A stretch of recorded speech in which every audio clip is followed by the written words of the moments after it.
வணக்கம் நேயர்களே, ஆண்டவராக இயேசு கிறிஸ்துவின் நாமத்தினாலே தேவனால் எல்லாம் கூடும் நிகழ்ச்சிக்கு உங்களை வரவேற்கிறேன். இன்றைய நிகழ்ச்சியில் சகோதரி மேகலா செல்வன் நமது நிலையத்திற்கு வந்திருக்கிறார்கள். அவர்கள் கர்த்தருடைய பணியை சிறப்பாக செய்து வருகிறார்கள். அவர்கள் வாழ்க்கை பயணத்தை அவர்கள் சொல்ல நாம் கேட்போம். Praise lord sister. Praise Lord.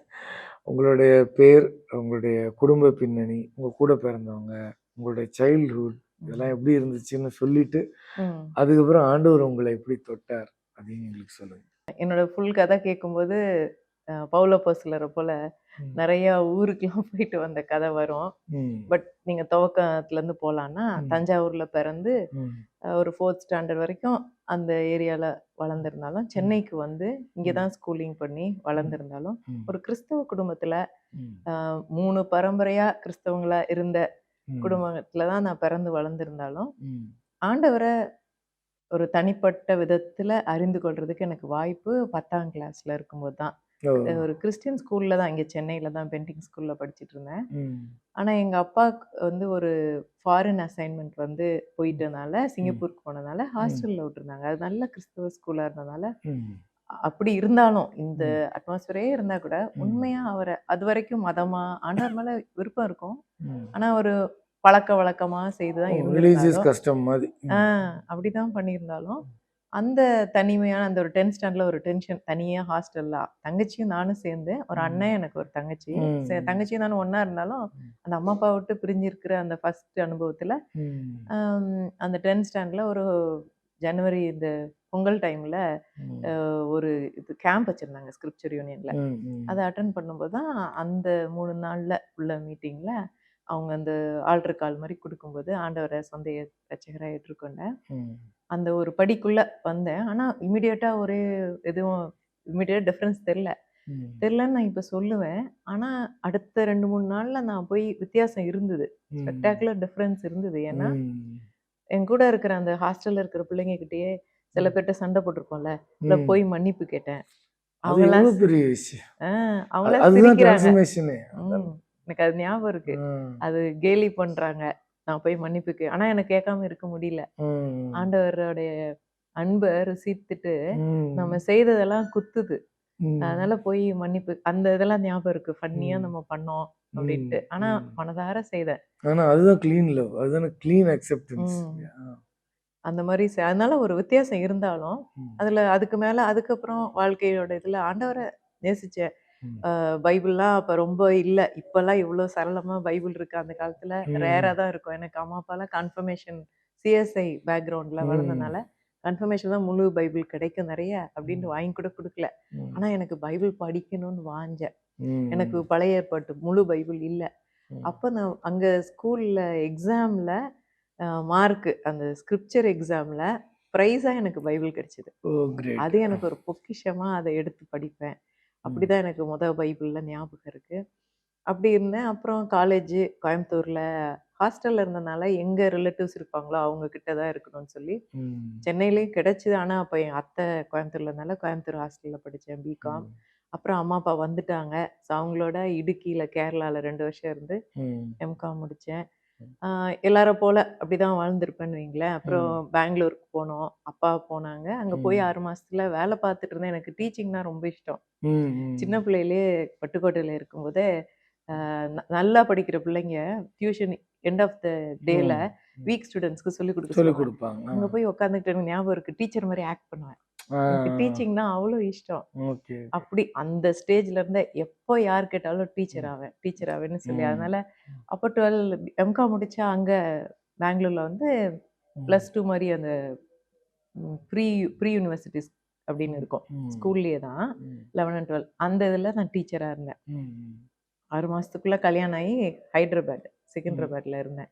அங்கேயும் போய் உடனே டீச் பண்ணணும்னு ஆசையா, இதெல்லாம் பண்ணி ஒரு 3, 4 வருஷம், 5 வருஷம் ஆன உடனே ஒரு பிள்ளை இல்லன்ற இத ரியலைஸ் பண்ணோம். ஃபர்ஸ்ட்டு வந்து நமக்கு இருக்கும், அப்புறம் வரும், அப்புறம் இருந்து ஒரு 5 வருடத்துக்கிட்ட கிட்டத்தட்ட ஒரு 4, 5 வருடத்துல அது ஒரு பிரச்சனைன்றத உணர ஆரம்பிச்சோன்னா, அதிகமான மனவேதனை. ஆண்டவர தேட ஆரம்பிச்சேன். நெறைய பிரச்சனைங்க.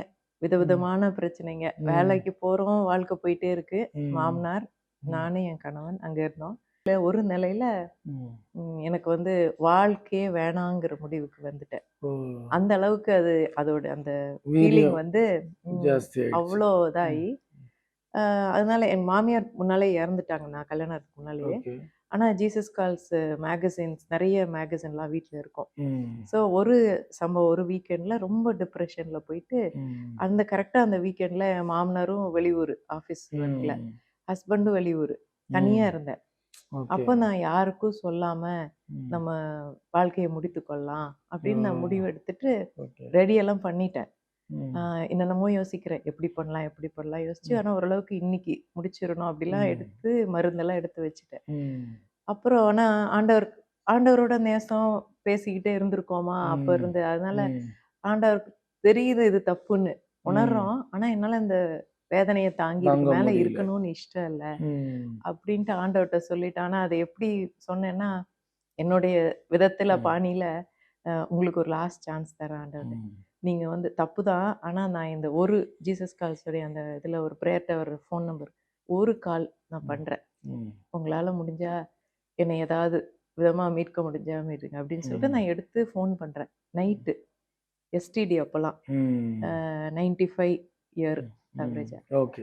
அப்போ 1995 எஸ்டிடி அப்போ செகண்ட் வந்து சென்னை பிரேயர் டவர்.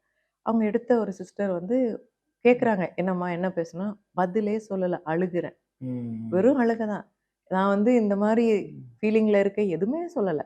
எதுவுமே சொல்ல முடியல எனக்கு. அழுக தான் வருது. டிப்ரஷன்ல அழுகுறேன். ஆனா அவங்க அவ்ளோ அழகா அந்த பக்கத்துல அவங்க பேசி என் கூட ஜெபம் பண்ணாங்க. அந்த ஃபீலிங் அந்த நேரத்துல எனக்கு விடுதலை. விடுதலை கிடைச்சிச்சு. விடுதலைன்னு இப்ப உணர்றேன். அப்போ வந்து எனக்கு அந்த சூசைடல் தாட்ல இருந்து வெளில அதுல இருந்து வந்துருச்சு. பிரச்சனைகள்லாம் ஒண்ணும் மாறல அதுக்கப்புறம். மாறல. ஆனா அந்த தற்கொலை எண்ணத்துல இருந்து விடுதலை. அது எனக்கு ஒரு பிரேக் த்ரூ அவங்க செய்திருக்காங்க. அவ்ளோ ஃபாஸ்ட்டா. குயிக் கால் எஸ்டிடில டைம் எல்லாம் வேஸ்ட் பண்ணாம சீக்கிரம் பேசுனாங்க, ஜெபம் பண்ணாங்க, விடுதலை. இந்த போற வரவங்கலாம் அந்த ஜீசஸ் கால்ஸ் ஊழியத்தை தப்பா பேசுறது நான் பார்த்துருப்பேன். இந்த மாதிரி ஊழியங்களை நான் சொன்னேன், ஊழியக்காரங்களை தப்பா பேசாதீங்க. ஏன்னா அவங்க செஞ்ச ஊழியத்துல 1% கூட நம்ம ஒண்ணுமே செய்யல. ஆனா பாருங்க 100 மடங்கு பேசுறோம். அதனால கணக்கு ஒப்புவிக்கணும் நிச்சயமா. அதை நம்ம மார்க் போடுறதை விட்டுட்டு நம்ம ஆண்டருக்கு இன்னைக்கு என்ன செஞ்சோன்னு காலையிலேருந்து யோசிச்சு பார்த்தாலும் ஒன்றும் பண்ணியிருக்க மாட்டோம். ஏன் ஒரு வருஷம் ஃபுல்லாக என்ன செஞ்சோன்னு யோசிச்சு பார்த்தாலும் ஒன்றும் பெருசாக இருக்காது. நம்ம ஆண்டவருக்கு கணக்கு கொடுக்கணுங்கிறது நம்ம எண்ணிட்டு போகிறோம். பாருங்க, இன்னைக்கு ஒரு ஜீவனை காப்பாற்றி எங்க முன்னாடி வந்து உட்கார வச்சிருக்கு தானே, அந்த ஊழியம் தானே உட்கார வச்சிருக்கு. அதனால சொல்றேன், இந்த சாட்சி கூட அவங்களுக்கு தெரியாது. அந்த மாதிரி அவங்களுக்கு தெரியாமலே எத்தனையோ பேர் ஜீவனை காப்பாத்திருப்பாங்க, எத்தனையோ பேருக்கு விடுதலை கிடைச்சிருக்கும் இல்லையா? அந்த ராத்திரி நேரத்துல எனக்கு அது ஒரு பெரிய விஷயம். அதோட எனக்கு அதுக்கப்புறம் ஆண்டவருக்காக வாழணும். அதுக்கப்புறம் சிச்சுவேஷன்லாம் ரொம்ப மாறலனாலும் நான் வந்து ஏதோ மாறி இருக்குன்னு தெரியுது. என் கணவருக்கு வந்து வீட்டுக்கு வந்த பிறகு என்னமோ ஆயிருக்கு அவளுக்குன்னு தெரியுது. அதுக்கப்புறம் நான் போமாட்டேன் ஊருக்குலாம் அப்படிலாம் அவங்களே சொல்றாங்க. என்னமோ தெரியும், வெளிப்புறமா தெரியுற அளவுக்கு வித்தியாசம் இருந்திருக்குன்றேன். நான் ஒண்ணுமே சொல்லாமயே. அப்புறம் ஆனா ஆண்டவர்ட்ட அதனால நான் சொன்னேன்னா, அன்னைக்கு சொல்லும்போது, இப்ப நான் மத்தவங்கள இப்ப ஊழியத்துல நான் சொல்லும்போது ஆண்டவருக்காக அர்ப்பணிக்கிறது அப்படின்னு சொல்லும்போது, மத்தவங்களுக்குலாம் அது ஈஸியா இருக்குமோ இல்லையோ, எனக்கு அது ரொம்ப சுலபமாயிடுச்சு அதுக்கப்புறம்.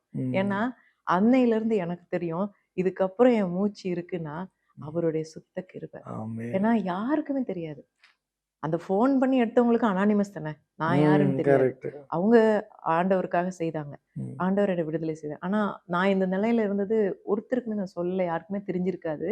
நான் அந்த ஸ்டெப் எடுத்திருந்தாலும் கடைசியா தான் பார்த்திருப்பாங்க. அப்புறம் தான் பார்த்திருப்பாங்க. ஆண்டவர் என்னையே ரட்சித்தார் அப்படின்னு. அதனால நான் இன்னைக்கு உயிரோட இருக்கிறேன்னா, அதனால அதுக்கப்புறம் பார்த்தீங்கன்னா, வாழ்க்கையில என்ன பிரச்சனை வந்தாலும், நம்ம உயிரோட இருக்கிறதே அவருடைய கிருபை. கிருபைதான். அப்ப ஆமா. நம்ம இந்த இந்த லைஃபே கிஃப்ட். அவரோட கிஃப்ட் தான். கிஃப்ட். ஆமா. இந்த டேவ பார்த்திருக்க மாட்டோமே. அப்படின்ற அந்த கரெக்ட். அவருக்காக வாழணும். ம். அதுக்கப்புறத்துலேருந்து என் வாழ்க்கையே இனி எனக்காக இல்ல. இனி உங்களுக்காக நான் வாழணும். நான் இல்லாம போயிருந்திருப்பேன். அப்படின்னு சொல்லி அவருக்கு அர்ப்பணிக்கிறதுக்கு எனக்கு ரொம்ப சுலபமா, அவருக்காகவே அது வாழ்நாள் ஃபுல்லா வாழணும்னு நான் அதோட அர்ப்பணித்தேன். ஆனா அர்ப்பணிக்கும்போது ரட்சிக்கப்பட்டிருந்தாலும், ஆண்டவர் வந்து நம்மளெல்லாம் அழைப்பாரு ஊழியத்துக்கு அப்படின்லாம் நான் நினைக்கல. அந்த மாரி ஒரு எண்ணமே இல்ல. நான் வந்து என்னைய புரிஞ்சுற வரைக்கும் ஊழியக்காரங்கன்னா, ஸ்பெஷல் பீப்பிள் ஆண்டவர் அவங்கள தேர்ந்தெடுத்திருப்பாரு. அப்படிதான் நினைச்சிருக்கேன். ஏன்னா நம்மலாம் அதுக்கிட்டயே போ முடியாது. அப்படிதான் நினைச்சிருந்தேன். அதுக்கப்புறம் கொஞ்ச நாள் அப்படி வாழ்க்கை நான் காலேஜ்ல என்னுடைய பிரியமான கரியர் டீச்சிங். ம். அதில போம்போது, அங்க வந்து டீச்சிங்ல போம்போது, நான் உஸ்மானியா யூனிவர்சிட்டி அங்க யூனிவர்சிட்டில எனக்கு ம். குறைச்சி மார்க்கு எம்காம்ல. ஸோ ம். அத வச்சு அங்கலாம் 80ஸ்ல வரும்போது நம்ம மினிமம் கேட்டகரில வரோன்ட்டு எனக்கு மதிப்பே இல்லாம இருந்தது. ஸோ ம். அதனால நான் நெக்ஸ்ட் ஏதாவது படிக்கணும் அப்படின்னு சொல்லிட்டு எம்ஃபில்க்கு ம். அட்மிட் ஆனேன். ம். அப்போ எம்ஃபில் அங்க எப்படி சின்ன சின்ன மிரக்கிள்ஸ் உங்களுக்கு ம். பார்த்தீங்கன்னா, ம். அங்க வந்து நான் எம்ஃபில் என்ட்ரன்ஸ் வந்து ஸ்பெஷலா லெக்சரர்ஸ்க்குன்னு ஒரு கோர்ஸ் ம். ரன் பண்றாங்க. நான் காலேஜ் ஃபர்ஸ்ட் வந்திருக்கேன். எனக்கு அது பெரிய மிரக்கிள். ஏன்னா, என் லைஃப்ல வந்து எல்லாமே நான் செகண்டா தான் இருந்திருக்கேன். ஃபர்ஸ்ட் ம். மார்க் இருக்கிற அந்த தைரியன்றதே எனக்கு கான்ஃபிடன்ஸ் இல்லாம இருந்தவ, ம். ம். அந்த டைம்ல ஆண்டவர்ட்ட நான் சொல்றேன். நான் எப்போதும் நான் செகண்டா தான் இருந்திருக்கேன்ல ம். வாழ்க்கையில. அந்த ம். மாரிலாம் யோசிச்சிருக்கேன். ஆனா அந்த டைம் வந்து எனக்கு ஃபர்ஸ்ட் மார்க் வந்திருந்திருக்கேன். ம். எனக்கு அது வந்து புரியல. ம். எனக்கு ரீவேல்யூவேஷனுக்கு போயிட்டுலாம் வந்திருக்கு. டிலே ஆகுது ரிசல்ட் வர்றதுக்கு. ம். அப்புறம் யாரோ பேசும்போது சொல்றாங்க, அவங்க யுனிவர்சிட்டில கோல்ட் மெடலிஸ்ட் டாப்பர்ஸ்லாம் அந்த பேட்ச்ல என்னோட அப்ளை பண்ணியிருக்காங்க. எனக்கு குறைச்சி மார்க் இருக்கிறவ, அதுல நான் ஃபர்ஸ்ட் வந்திருக்கேன். அவங்களுக்கு அது புரியல. ம். ரீவேல்யூவேஷன்லாம் அனுப்பி செக் பண்ணி திரும்ப நான் தான் ஃபர்ஸ்ட்டு. ஓகே. அப்புறம் இருக்கறதுலயே அவங்க புரொஃபசர்ஸ்லயே எல்லாரும் எனக்கு வேர்ட் அனுப்புறாங்க. அவங்களுக்கு நான் வேணும்னு சொல்லி கேண்டிடேட்ட. ஆ. அந்த அளவுக்கு ஆண்டவர் எனக்கு அந்த அற்புதம் சின்ன சின்ன அற்புதம்னாலும் எனக்கு ஓ! தெரிஞ்சுது. தெரிஞ்சு அது ரிமார்க்கபுளா உங்களுக்கு ஒரு பெரிய சந்தோஷத்தையும், ஒரு தைரியத்தையும் குடுக்குற ஒரு மிராக்கிள். அவர் மேல சார்ந்து சார்ந்து இருப்பதற்கு. ஒவ்வொரு காரியத்துக்கும் கேட்கும்போது வெற்றிய தர்றாரு. ம். அந்த ஸ்டெப் வந்தது. அதுக்கப்புறம் வந்து அப்போ ஒரு கான்ஃபிடன்ஸ் அந்த யுனிவர்சிட்டில. அப்புறம் நெட் எழுதினேன். ம். அதில ஸ்காலர்ஷிப் வந்தது. அதனால வேலைய விட்டுட்டு ஃபுல் டைம்ல பிஹெச்டி பண்ண முடிஞ்சது. ம். அப்படி பண்ணிட்டு இருக்கும்போது, நான் எதுக்கு இந்த இவ்வளோதையும் சொல்றேன்னா என் ம். சாட்சியில, ம். அந்த பிஹெச்டி பண்ணிட்டு பாதியில நம்ம ம். ஒவ்வொரு சாப்டரா எழுதும்போது, ம். தீசிஸ் எழுதுறப்ப ஒரு மிடில்ல வரும் ஒவ்வொரு முறையும் ஆண்டவர் வந்து அத ஸ்டார்ட் பண்ணும்போது எனக்கு உன்னுடைய கதைய எழுது அப்படிங்கிறாரு. ம். நான் டைரியில எடுத்து எழுத ஆரம்பிக்கிறேன். சரி ம். நான் என்னோட சாட்சி மாரி எழுதுறேன். ம். எழுதிட்டே இருக்கும்போது ஒரு பாயிண்ட்ல வந்து நிறுத்துவேன். நிறுத்தி தீசிஸ்குள்ள போவேன். திரும்ப நிறுத்துவேன். திரும்ப ம். தீசிஸ் ப்ரொக்ரஸ் ஆவாது. அப்புறம் ம். அதுக்கு போவேன். போய் எழுது. இந்த பாட்ட எழுது. ஏன்னா ம். எனக்கு பக்குவம் வராது. அது சில பாட்டு எழுதும்போது அழுக வரும். அப்ப எழுத ம். முடியாது. ம். தீசிஸ்குள்ள போவேன். இப்படி எழுத வச்சாரு. அவ்வளவும் பண்ணிட்டு இருக்கும்போது முடிக்கிறேன். முடிக்க போற நேரத்துல இப்போ எனக்கு வந்து பேசுறாரு. "என்னுடைய ஊழியத்துக்காக உன்னைய அழைக்கிறேன். உன்னுடைய விருப்பமான இந்த கரியர எனக்கு குடுப்பியா? கீழ ம். வைக்க முடியுமா? ம். வாழ்றதே உங்களுக்கா ம். உங்கனால தான். உயிர் வாழ்றதே. அது என்ன முக்கியம் அப்படின்னு சொல்லிர்றேன். ம். ஆனா ரொம்ப கஷ்டமா இருந்தது. கீழ ம். வச்சுட்டு, "சரி ஆண்டவரே" அப்படின்னு சொல்லி ஆனாலும் பிஹெச்டிய முடிச்சேன். ம். முடிச்சுட்டு வேலைக்கு அப்ப நான் வந்து ஆண்டவர்ட்ட, "அப்ப நான் வேலைக்கு போக்கூடாது தானே?" ஆனா எனக்கு புரியல. ஏன்னா எனக்கு கஷ்டப்பட்டு ம். ஃபர்ஸ்ட் மார்க் எடுத்து இதெல்லாம் பண்ண வச்சு பண்ண என்னைய வச்சுட்டு கான்ஃபிடன்ஸ் குடுத்து படிக்க வச்சீங்க. படிச்சதுக்கப்புறம் இது கீழ வைன்னு சொல்லி புரியல அப்படின்னா, ம். "இல்ல இப்ப நீ வேலைக்கு போ." வேலைக்கும் பார்த்தீங்கன்னா, அந்த ஸ்டெப்லயும் மிராக்கிள்ஸ். 3 ம். அதுக்கு முன்னால எனக்கு கிடைக்காது காலேஜ்ல. அந்த ம். பழைய ம். செ தமிழ்நாட்டுல உள்ள சர்டிஃபிகேட் வச்சு. ம். அதுக்கப்புறம் இருக்கிறதுலயே பெஸ்ட் 3 காலேஜ்லேருந்து எனக்கு கால் லெட்டர் வந்தது. அதுல எத தேர்ந்தெடுக்கணும்? ஆண்டவர்ட்ட கேட்கும்போது, அதுல கரெக்ட்டா கிட்ட இருக்கிறது, ஆனா ம். இருக்கறதுல குறைச்ச சம்பளம் இருக்கிற ம். காலேஜ நான் ஆண்டவர் எனக்கு முடிவெடுக்க ம். தெரியல. அப்புறம் ஆண்டவர் ஒரு வழி நடத்துறார். ஒருத்தங்கிட்ட கேட்கிறேன்னு சொல்லப் போறேன். அவங்க என்ன சொல்றாங்க, அத செய்யப் போறா ஜெபிச்சுட்டு. அவங்க ம். ஒண்ணும் யோசிக்காம வந்து சேரு. வந்து சேர்ந்தா, அப்ப அது ரூ. 3000 ம். அந்த காலேஜ்ல. மத்த ம். காலேஜ்ல கூட. ம். நான் போய் அக்செப்ட் பண்ணிட்டு ம். சேரும்போது டிலே ஆகுது. ரிசல்ட் என்னத்துக்கோ ரீஇவாலுவேஷன் போயி, ம். 1 மந்த் கழிச்சு என்ன ஜாயின் பண்ண சொல்றாங்க. கரெக்ட்டா பிஹெச்டி கம்ப்ளீட் பண்ணி நெக்ஸ்ட் டே இங்க ம். ஜாயின் பண்றேன். ம். போனா அவங்க சொல்றாங்க அங்க போய் சேரும்போது, இந்த தடவ என்னதோ ஒரு ஸ்ட்ரைக் ஸ்டாஃப் பண்ணி, ரீ எல்லாம் மாத்தி எல்லாம் பண்ணி சம்பளம் வந்து எனக்கு 10,000. அப்ப அதுவும் எப்படி நான் குவாலிஃபைட் ஆகுறேன்னா, நெட் இருக்கிறவங்களுக்குன்னு ஒரு கேடர் வச்சிருக்காங்க. கரெக்ட்டா எனக்குன்னே ஃபார்ம் பண்ண மாதிரி. அவருடைய சித்தத்தையும், பிளானையும் அழகா அந்த காலேஜ்ல நான் 8 வருஷம் வேலை பார்த்தேன். ஆனா வேலை பார்த்தது ஆண்டவர் சொன்னதுக்காக தொடர்ந்தேன். அந்த டிகிரிக்காக இது பண்ண முடியும். ஆனா முழு நேரமும் எனக்கு வாய்ப்புகள் ஊழியத்துக்காக. ஓகே. அந்த காலேஜ்லயும் எனக்கு வாய்ப்பு கிடைக்கும். வெளியிலயும் ஊழியம் ஈவினிங் ஆனா டிஃப்ரெண்ட் மினிஸ்ட்ரீஸ்ல ஜாயின் பண்ணி வாலண்டியர் பண்றதுக்கு ஆண்டவர் கிருபை அளித்தார். ஓகே. அதனால எனக்கு அந்த ஜெப ஊழியத்தினால எனக்கு விடுதலை கிடைச்சதுனால எனக்கு அது மேல ஒரு பிரியம். ஒரு இது கிரேட்ஃபுல்னஸ்னால நன்றி கடன் மாதிரி நினைச்சிட்டு நானு ஃபர்ஸ்ட் சிபிஎன் மூலமா டெலிஃபோனிக் கவுன்சிலிங்க்கு கேட்கும்போது தெரிஞ்சவங்க ஒருத்தர் மூலமா நான் அதுக்கு வாலண்டியர் பண்ணுவேன். அப்ப அங்க இருக்கும்போது ஜி டிவில கூட இங்க சிபிஎனோட தமிழ் இங்க ஏதோ ஒரு நாள் வரும் வாரத்துல. அப்ப கூப்பிடுவாங்க. வண்டி அனுப்பி வந்து அந்த தமிழ் சென்டர் அங்கதான் வச்சிருந்தாங்க. ஓகே. ஸோ தமிழ் பேசுறவங்க வேணும்ட்டு என்னைய ரொம்ப கூப்பிடுவாங்க. ஸோ லேட் ஈவினிங் இருந்தாலும் அந்த ப்ரோக்ராம் முடிச்சுட்டு 1 ஹவருக்கு கால்ஸ் வரும். டெலிஃபோன் கால்ஸ் ரெஸ்பான்சஸ் வரும். அதுக்கு ஜெபம் பண்ணோம். ஸோ அந்த மாதிரி ஜெப ஊழியம் அதுல தான் அதிகமா இருந்தேன். அப்புறம் சிபிஎன்ல ஹெல்ப் பண்ணனால ஜாய்ஸ்மேர் மினிஸ்ட்ரி ஸ்டார்ட் பண்ணும்போது அந்த டைரக்டர் வந்து பழக்கம் தான் வந்து கேட்டாங்க, நீ வந்து ஹெல்ப் பண்றியா எங்களுக்கு ஸ்டார்ட் அப்க்கு அப்படின்னு சொல்லி கேட்டாங்க. நான் நீ சிபிஎன்ல ஹெல்ப் பண்ணேன்னு. அவங்க ஆக்சுவலா அவர் கூப்பிட்டு கேட்கும்போது உள்ளுக்குள்ள சிரிச்சேன். ஏன்னா ஆண்டவர் என்னைய வேலையெல்லாம் பார்க்க சொன்னாரு. இவங்க முழு நேர ஊழியத்துக்குன்னு ஒருத்தவங்க கூப்பிடுறாங்க. அப்ப ஆண்டவர் என்னை வேலைக்கு போக சொன்னார்ல. இவங்களுக்கு தெரியல நான் என்ன வேலை பார்க்குறேன்னு என்னை கூப்பிடுறாங்க. அந்த மாதிரிலாம் உள்ளுக்குள்ள சாரால் சிரித்தால அது மாதிரி சிரிச்சேன். வெளியில காட்டிக்கல. ஆனா நான் என்னால முடிஞ்சதை ஹெல்ப் பண்றேன்னு சொன்னேன். அப்புறம் அவர் வந்து நீ செட்டப் ஹெல்ப் பண்ணணும். எங்க வீட்லயே கீழே வாடகைக்கு வருது. இதுல வச்சு இந்த சென்டர் ஸ்டார்டிங் நீ ஹெல்ப் பண்ணு அப்படின்னு சொன்னாரு. அது பண்ணேன். இப்படியெல்லாம் உதவி செய்ய இந்த அனுபவம்லாம் இருந்தது. அப்புறம் 2005ல என் ஹஸ்பண்ட் வந்து அமெரிக்கா போகலாம் அப்படின்னு சொல்லிட்டு யூஎஸ் போகிறதுக்கு பிளான் பண்ணி போயிட்டாங்க. அப்போ என் மாமனார் சிக்கா இருந்தாங்க. அவங்கள கூட்டிகிட்டு வந்து சென்னையில் செட்டில் பண்ணிட்டு நானும் சென்னையில் வெயிட்டிங் மோடில் இருக்கேன். அப்போ வந்து ஒரு 3 நாள் அது விசா வந்து 3 முறை போய் கேன்சல் டினைடுன்னு வராது, இன்னும் மெட்டீரியல் கொண்டு வாங்கன்னு சொல்லுவாங்க. அந்த மாதிரி. ஏன்னா அவர் வந்து பெஞ்சில் இருக்க மாதிரி சுச்சுவேஷன். ஸோ இன்கம் ப்ரூஃப் காட்டுற வரைக்கும் உங்கள் நல்லதுக்கு தான் பண்ணுறோம் அப்படின்னு சொல்லி. ஆனால் அந்த டிலே ப்ராசஸில் நான் இங்கே அம்மா அப்பா வீட்டில் இருக்கேன், வெயிட் பண்ணுறேன். அப்போ நான் ஜெபிக்கும் ஒரு நாள் 3 நாள் ஃபாஸ்டிங் ப்ரேயர் இருந்து ஜெபம் பண்ணும்போது அப்போ ஆண்டவர்கிட்ட கேட்குறேன், என்னைய வந்து நீங்கள் தானே வேலை பார்க்க சொன்னீங்க, அதனால தான் வேலை பார்த்தேன் அப்படின்னு. அப்போ எனக்கு காட்டுறாரு. சொன்னேன். ஆனா அதுக்கப்புறம் உனக்கு 3 முறை நீ என்னைய டினை பண்ண. பேதுருக்கு அந்த இதுல இருந்து காட்டுவாரு. ஏசாமி பேதுருகிட்ட நீ 3 முறை மறுதளிச்சத 3 தடவை என்னை நேசிக்கிறேன். எனக்கு அதன் மூலமா பேசி கேட்டாரு. உண்மையா நீ அன்னைக்கு கொடுத்த அர்ப்பணிப்பு இருக்கா? அப்படின்னா நான் கேட்டேன். இப்போ அப்படி சொன்னேன் அப்படின்னு. நான் கவனிக்கல. அப்ப எனக்கு சொன்னாரு. சிபிஎன்ல ஒரு முறை ஆஃபீஸ் கூப்பிட்டு ஆஃபர் பண்ணாங்க ஃபுல் டைம். நான் நோ சொன்னேன். நான் இந்த மாதிரி செய்கிறேன். ஜாய்ஸ்மேரில் ஆஃபர் பண்ணாங்க. அப்புறம் இன்னொரு இடத்துல கூட 3 தடவை நீ வந்து நோ சொன்ன அப்படின்னு. நான் அதை உணரல. ஏன்னா ஆண்டவர் வந்து நம்மளை இப்போத்துக்கு வேலை பாருன்னு சொன்ன உடனே நான் இதை அவர்கிட்ட கேட்கல. சில நேரம் எப்படி நம்ம ஆண்டவருடைய வழிநடத்தலை மிஸ் பண்ணிடுறோம் சில நேரம். அவருக்காக தான் வாழ்ந்தேன்னா கூட உணரல அவரோட அழைப்பு நான் டினை பண்ணியிருந்திருக்கேன்னு. அப்புறம் இப்போ கண்டிப்பா அப்போ இப்போ அமெரிக்காக்குள்ள போகும்போது இப்போ நீ கரியரை கீழே வை. ஆனா என்ன பிரச்சனைனா இப்போ என் ஹஸ்பண்ட் அங்க போயிருக்காங்க, நான் விசா கஷ்டப்படுறேன். என் பிஹெச்டி வச்சு போனேன்னா உடனே கிரீன் கார்டு. புரியுது. ஸோ இதை இப்போ கீழே வைக்க சொல்றாரு. உண்மையான டெஸ்ட். இப்போ என் கணவர் கூட ஃபர்ஸ்ட் சொன்னது, நீ வேணா அதை வச்சு வந்துட்டு ஃபர்ஸ்ட் ஸ்டார்ட் பண்ணிட்டு அப்புறம் நீ விட்டுரு அப்படின்னு சொன்னாரு. கேட்டாரு. ஏன்னா என்னோட ரூட் வந்து லாங்கா இருக்கும் போல இருக்கு, வந்து ஷார்ட்டா இருக்கும், பண்ணலாமா அப்படின்னு. அப்ப நான் திரும்ப ஜெபம் பண்ணி தெளிவா ஆண்டவர் சொல்லியிருக்காரு நான் பண்ண முடியும். அப்ப வேண்டாம், நம்ம இந்த ரூட்லயே போலான்னு. அது ஒரு பெரிய எனக்கு ஒரு வெற்றியா தெரிஞ்சுது. பரவாயில்ல, அவரும் அண்டர்ஸ்டாண்ட் பண்ணிக்கிறாரு.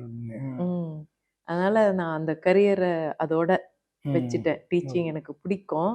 ம். ஆனா எனக்கு எவ்வளோ பிடிக்கும்னு உங்களுக்கு தெரியும். ம். ஆனா உங்களுக்கு என்ன தேவையா இருக்கோ, அத ம். செய்ய நான் ரெடியா இருக்கேன். எந்த ஓகே. சூழ்நிலையிலயும். அப்படின்னு சொல்லி அந்த நேரத்தோட விட்டுட்டேன்.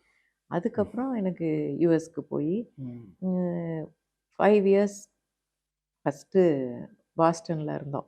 அ ம். அங்க இருக்கும்போது ஒரு மினிஸ்ட்ரியிலே எதுவுமே ஃபார்மலா இருந்த மாரியே இல்ல. ம்.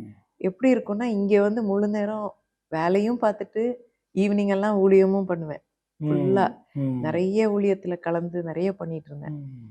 ஆ ஆனா அங்க போன உடனே வீட்ல சும்மா இருந்த மாரி இருந்தது. ம். அப்படி அந்த மாரி ஒரு என் லைஃபே தலகீழா ஆன மாரி. ஆனா ம். அந்த நேரத்துல ஆண்டவரோட தனியா ரொம்ப ஓடிக்கிட்டே இருந்ததுக்கு ஒரு பிரேக் போட்ட மாரி இருந்தது.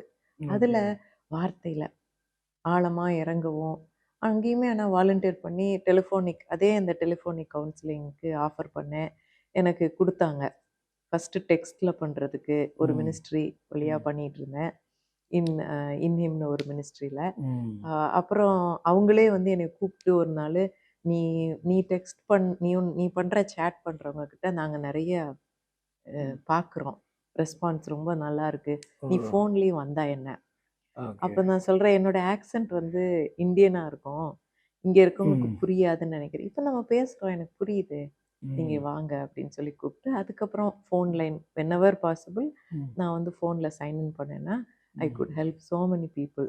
ஓகே. விசேஷமா சூசைடலா இருக்கிறவங்களுக்கு எனக்கு ஓ! நெறைய பேருக்கு உதவி செய்ய பிரயோஜனமா இருந்தது அந்த கிரேட். டைமு. ம். ம். எந்த ஃபோன் கால்னால உங்க ஜீவன் திரும்பி கிடைச்சதோ, இன்னைக்கு இலவசமாய் பெற்றீர்கள், இலவசமாய் கொடுங்கள். ஸோ காட் வந்து நம்ம கிட்ட குடுத்தது தான் ஷேர் பண்ண சொல்றாரு. அதுதானே மினிஸ்ட்ரி. ம். ஆண்டவர நம்ம ருசிக்கிறோம். அத வந்து நம்ம போய் ஷேர் பண்றோம். அதனால பெரிய அதிசயம். ம். ஒரு ஃபோன் கால்னால உங்க லைஃப் மீட்கப்பட்டது. இப்ப அதே ஊழியத்த நீங்க பிறருக்கு செய்றீங்க. ஆமா. அத செய்யறதுக்கு அந்த டைம்ல அந்த எனக்கு அந்த உதவி வாய்ப்பு செய்தார். கிடைச்சது. ம். ஆனா என்னுடைய ஊழிய பாதைன்னு பார்க்கணும்னா, சின்ன பிள்ளையில இருந்தே எனக்கு வந்து சுகமளிப்புல அனுபவம் இருக்கு. ம். ஈவன் தோ நான் வந்து சிஎஸ்ஐ குடும்பத்திலருந்து வந்திருந்தாலும், அங்க வந்து ம். உங்களுக்கு பரிசுத்தாவின் வல்லமைய குறித்துலாம் ஒண்ணும் பேச மாட்டாங்க. ம். எனக்கு இல்லனாலும், அம் சின்ன பிள்ளையிலேயே அம்மா, அப்பா ஹாஸ்டல்ல விட்டபோது, சித்தப்பா வந்து பென்டிகாஸ்டல் பாஸ்டரா இருந்தாங்க. அவங்க வீட்ல வீக்கெண்ட் போனப்ப, சென்னையில தான் திருவொத்தியூர் சைட்ல. அப்ப மாடியில ஒரு நாள் ஆல்நைட் பிரேயர் வச்சிருந்தாங்க. மாடியில ஒரு பாஸ்டர் ஸ்பெஷல் வச்சிருக்காரு. எண்ட்ல ம். எல்லாரும் ஜெபம் பண்ணி எல்லாரும் போன பிறகு, வீட்டு மக்கள்லாம் கூப்ட்டு கை வச்சு ஜெபம் பண்ணாரு. அப்ப எனக்கு ஜெபம் பண்ணும்போது சொன்னாரு, "உனக்கு ஒரு தலைவலி இருக்குமா? ஆண்டவர் அத நீக்குறாராம்" அப்படின்னு. எனக்கு அந்த மொமெண்ட்ல இல்ல. பட் எனக்கு ஒரு சைனஸ் ப்ராப்ளம் ரொம்ப இருந்தது.